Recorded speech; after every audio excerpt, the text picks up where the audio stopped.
knows what a witch looks like. An old woman wearing a pointed hat, riding a broomstick, stirring mysterious potions in a black cauldron, and casting powerful spells.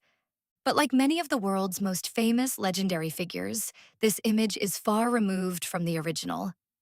The legend of witches was not born in a single place or at a single moment.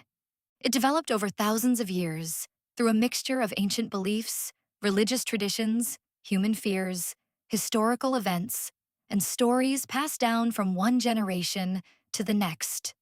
To understand how the legend of witches began, we must travel back to a time when people had very little understanding of the world around them.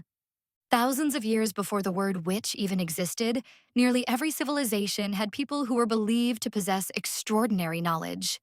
They understood medicinal plants, prepared remedies, attempted to heal the sick, interpreted dreams, advised kings, and performed rituals meant to bring rain, ensure successful harvests, or protect communities from disease. In Mesopotamia, ancient Egypt, India, China, and Greece, priests, healers, and wise women were respected for their unusual knowledge. At that time, there was no clear distinction between medicine, science, religion, and magic. They were all considered part of the same mysterious world. In ancient Egypt, people believed that words themselves possessed power.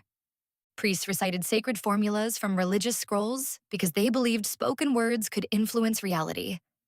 Protective amulets were also extremely common. People carried them to ward off illness, protect their children, and ensure long lives. To them, this was not superstition. It was simply a natural way of facing a dangerous and unpredictable world. Ancient Greece introduced legendary figures such as Circe and Medea. Both were portrayed as women with extraordinary knowledge of herbs, poisons, and magical rituals. According to mythology, they could transform people into animals, brew enchanted potions, and control mysterious forces beyond ordinary human understanding. Although they were often feared, they were not always portrayed as evil. Sometimes they were healers, advisors, or simply women whose knowledge exceeded that of those around them. For centuries, communities held complicated views toward people believed to practice magic. During times of crisis, they were often the first people others turned to. When a child became seriously ill, when drought lasted for months, when an entire harvest failed, or when a family struggled to have children. They were sought because medicine and religion often had no answers. As Christianity spread across Europe, attitudes gradually began to change. Ancient magical knowledge increasingly came to be viewed as dangerous rather than respected. More and more religious leaders argued that supernatural powers could not come from God alone. If someone possessed extraordinary abilities, many believed those powers must have come from the devil. This idea completely transformed the image of the witch. By the 15th century, witches were no longer seen merely as healers or wise women. At least in the eyes of many people, they had become servants of dark forces. Religious writings described witches as making pacts with the devil, participating in secret gatherings, and placing curses upon entire communities. Although historians have found little evidence that such practices actually existed, these stories spread rapidly across Europe. The more people believed them, the greater the fear became. Between the 15th and 17th centuries, Europe witnessed one of the darkest chapters in its history: the witch hunts. For more than 200 years, tens of thousands of people were accused of practicing witchcraft. Most were women, but men, children, and even the elderly were also put on trial.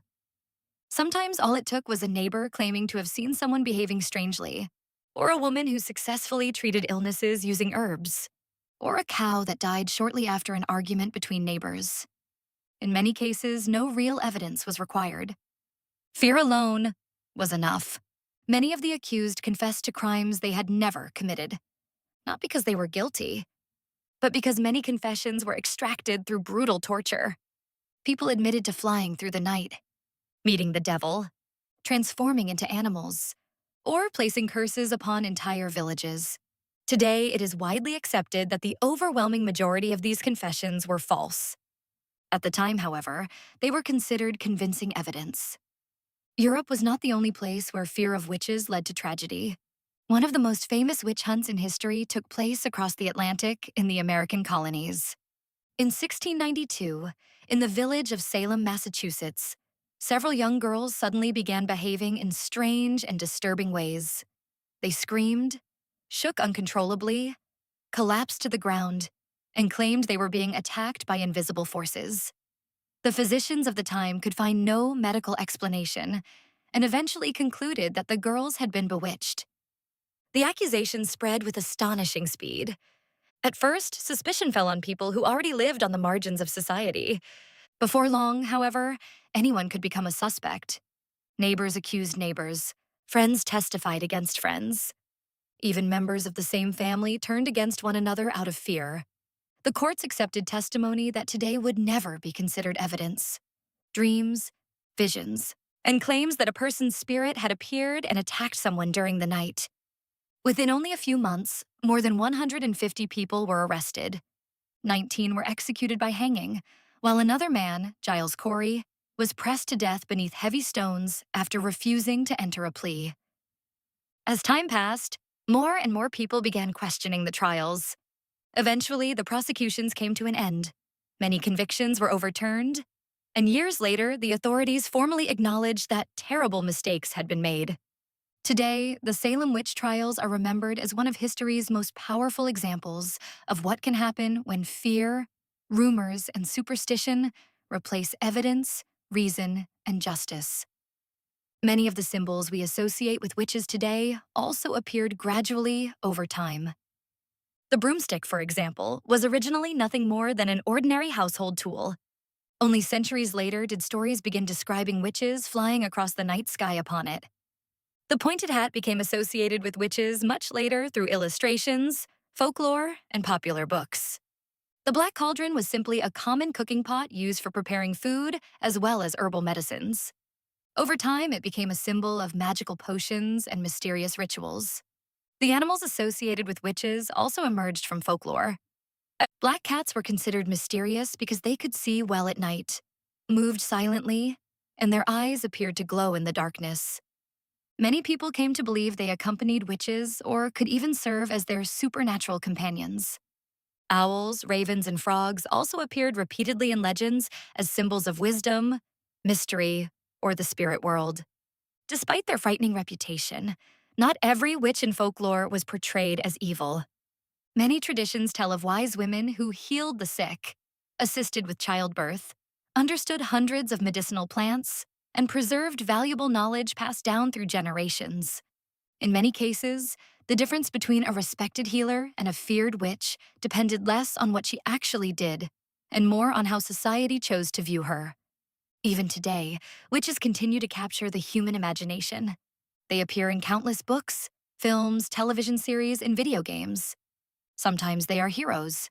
Sometimes they are villains.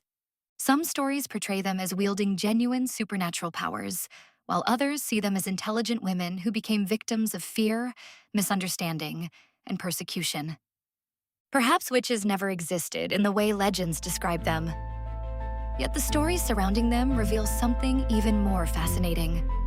They show how human beings have always tried to explain the unknown, how fear can become rumor, rumor can become belief, and belief can ultimately shape the course of history. That may be why the legend of witches continues to survive today. Not because magic has ever been proven to exist, but because the mystery has never truly disappeared.